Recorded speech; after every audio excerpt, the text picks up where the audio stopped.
Record label boss, Riki Bleau, has helped to discover some of the biggest names in UK hip-hop and grime.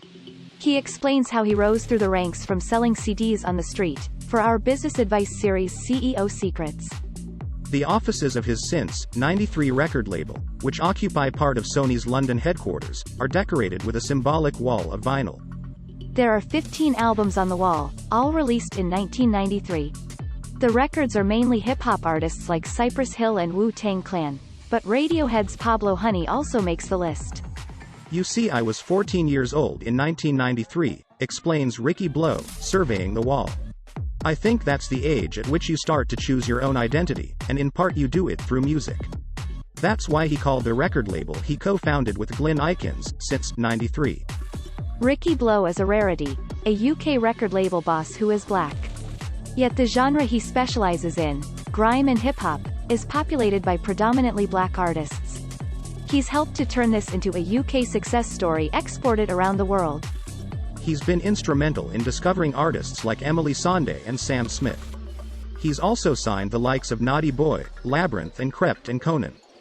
You can spot the stars who stay grounded in spite of their newfound fame, he says. They don't treat you brand new. He says those people are often the ones who end up having long careers. Bleau himself started out dreaming of being a hip-hop star. When he was in his teens, in Hackney, East London, he was part of a 4-person rap crew. The group had a manager but no record deal, so they created their own label and sold self-printed CDs at London Underground stations, hassling passers-by to listen to their tunes. Our first print run was 2,000 CDs, Bleau remembers. We each had to sell 400. Nobody wanted to be the one who couldn't sell their CDs. Our whole ethos was, we'll do it like Avon. I'll give 10 to a cousin, another 10 to a friend. You sell them for a fiver and give me £2.50. They also did what they called the 32 Borough Tour. They sold at all London's markets and tube station exits.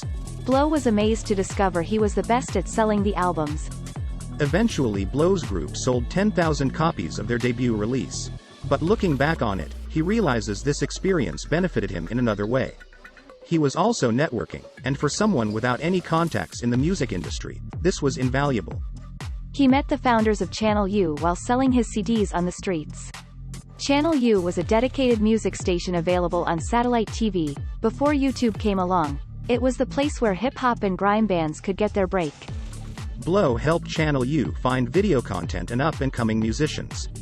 It was awkward to do this while still trying to promote his own group, so he became the group's manager, moving over to the business side. Does he ever regret giving up being an artist? I haven't picked up pen and paper since, and if I was a true creative, I would have struggled to let go, says Bleau. I'm quite a practical person. I was probably always built for business, I just didn't know it. However, looking back, there were some clear signs. While my friends played Street Fighter, I played Tetris. I've got a problem-solving mentality, and that's why I enjoy business. He continued to show a flair for the business side of music and went on to become a manager at the Channel U station. By the mid-2000s it had become an important showcase for black culture and in particular grime music. Bleau moved into a new world where he was attending industry showcase events and rubbing shoulders with A&R executives and Radio 1 DJs. This was my introduction to what I now call the real music industry, says Bleau. It was an education for him in concepts he hadn't understood before, like music publishing and royalty deals. He met music executive Tim Blacksmith, who explained the publishing business model. It's funny, before that, I thought of a white guy with long hair busking as a songwriter, remembers Bleau.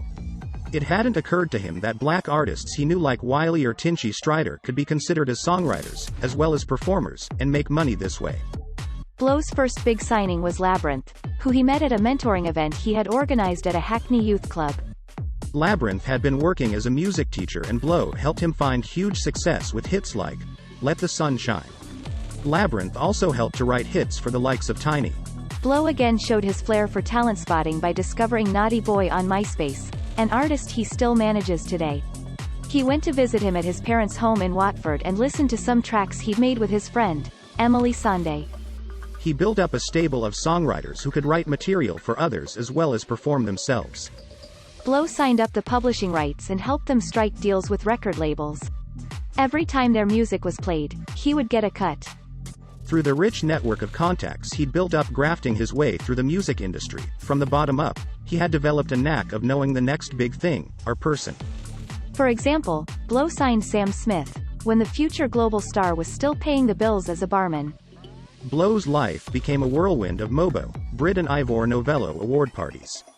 After finding success with songwriters, the next logical step was to create his own record label. He set up Since 93 Records in 2018 with business partner Glyn Eikins, an A&R executive at Virgin Records, who made his name discovering So Solid Crew and Craig David. The label is part of the Sony Music Group. The pair are now signing acts to build up the label's identity further, which they want to be broader than just hip-hop. Blow says he couldn't have planned anything strategically in his career, and each stage has just been the solution to the problem that preceded it, like a game of Tetris.